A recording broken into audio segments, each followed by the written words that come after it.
29 בנובמבר 1947. If you think about, I don't know, Clint Eastwood and the good, the bad, and the ugly, right?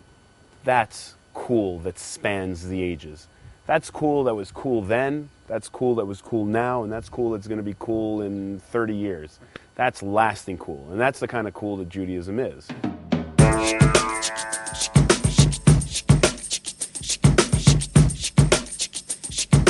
Judaism was always revolutionary. People were like, what do you mean don't steal? What do you mean don't covet my neighbor's ass? That's crazy talk. Jewlicious isn't just me or a couple of the other writers. Jewlicious is an organization that really literally serves the people and takes our direction from the people.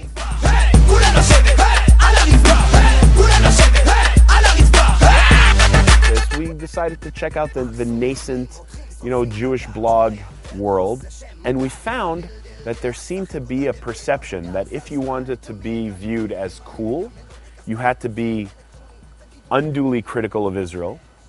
And by unduly, I mean, talking about things like apartheid and whatnot. You can be critical of Israel. We're in Israel. Everybody's critical of Israel.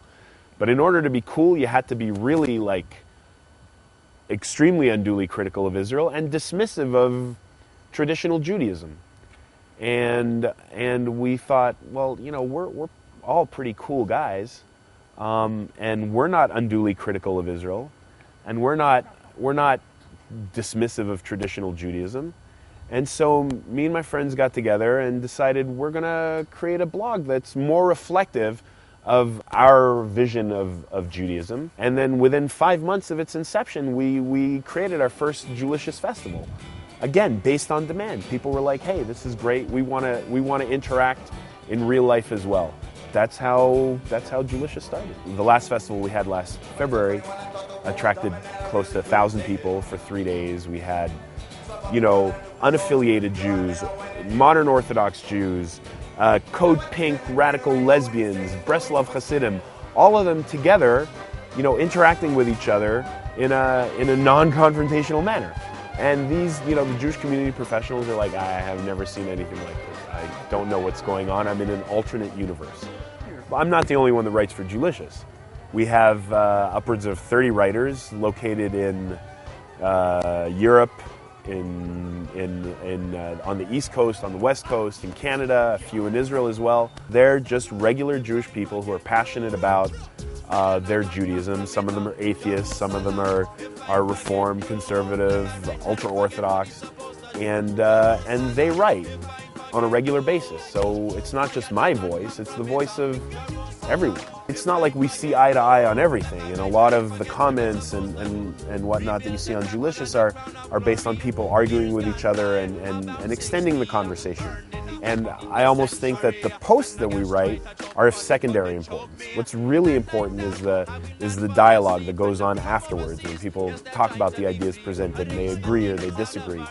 And that's what Jewlicious is really all about. It's one big, giant, ongoing conversation that spans borders, that spans languages, that spans ideology and denomination. I personally don't dislike the organized Jewish community. I think a lot of the work that they do is important. Someone's got to feed the poor. Someone's got to take care of the old people. Someone's got to maintain the infrastructure that we've built over the years. I'm in touch with young Jewish innovators on a regular basis.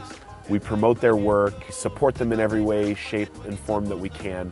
And a lot of them either have no idea that the organized Jewish community exists and it exists there to help them, and the ones that do feel a little alienated from the values and the ideals of their parents' generation. A lot of them don't want to be Jewish because of the Holocaust. They don't want to be Jewish because of anti-Semitism. They want to see a greater value in Judaism and not just some necrophiliac sort of religion that worships its dead. With the website, we've already branched out into a Russian language version of it. I met a couple of Russian Jews who lived in America, and they're like, until I read Jewlicious, I had no idea that Judaism could be cool. right? I had no idea that there was this entire world of young, innovative Jewish stuff going on, and I want to share that with my Russian-speaking friends. And we're in discussions to do a Spanish language version and hopefully a French language version. I'd love to have a Hebrew Jewlicious. I think there's room for it. Israelis tend to believe that they live in a Jewish state and that issues of Jewish identity are not as pressing. When you're looking at the levels of Jewish literacy amongst the secular Jews, they're abysmal, because the Haredi segment have turned education into their own little fiefdom. And you don't have, David Ben-Gurion, who was as secular as you could be, was still able to quote from the Tanakh. When you had the Chidyon Tanakh in the 50s and the 60s, kibbutzniks would win. I'd like to live in a world where Jewlicious wasn't necessary, where I could put it to bed, and Jewish literacy is good, and the Jewish world is vibrant, and the organized Jewish community doesn't just support, homes for old people. Then I'll be able to stop.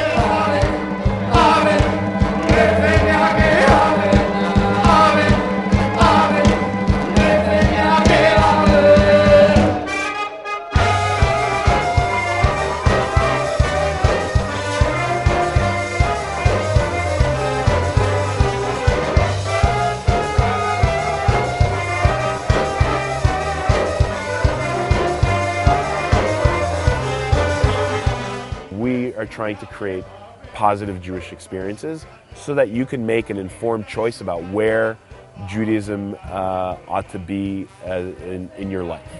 And that's what Jewlicious is really ultimately about, and having a good time.